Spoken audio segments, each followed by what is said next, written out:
Kamusta ka kabayan? Kung bago ka lang sa akin channel, pasuyo ng like and subscribe.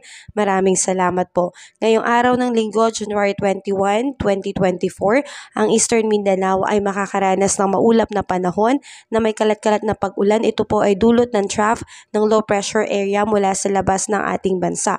Ito po ay malabong pumasok sa Pilipinas ngayon dahil ang LPA na ito ay nasa bansang Indonesia pa po.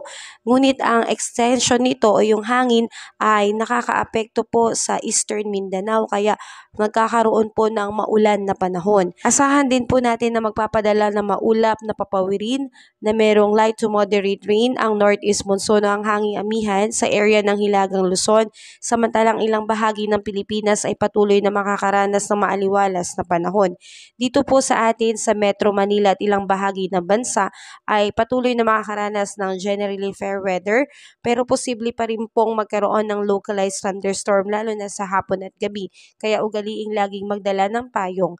Bahagyang maulap hanggang sa maulap na kalangitan na may pulupulong pag-ulan, kidlat at kulog ang inaasahan sa probinsya ng Bicol, Northern Samar, Oriental Mindoro, Marinduque at Romblon. Malakas na hangin mula sa silangan hanggang sa hilagang silangan na maalon na karagatan ang iiral sa Northern Samar. Samantalang katamtaman na malakas na hangin mula sa silangan hanggang hilagang silangan ang mararanasan at maalon na karagatan ng iiral sa bahagi ng Southern Luzon. Ngayon kabayan ay wala pa tayong banta ng sama ng panahon sa loob ng Philippine Area of Responsibility.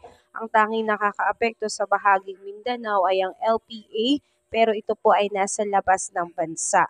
Ganun pa man, tayo pa rin ay mag-ingat at ugaliing maging updated sa ating panahon.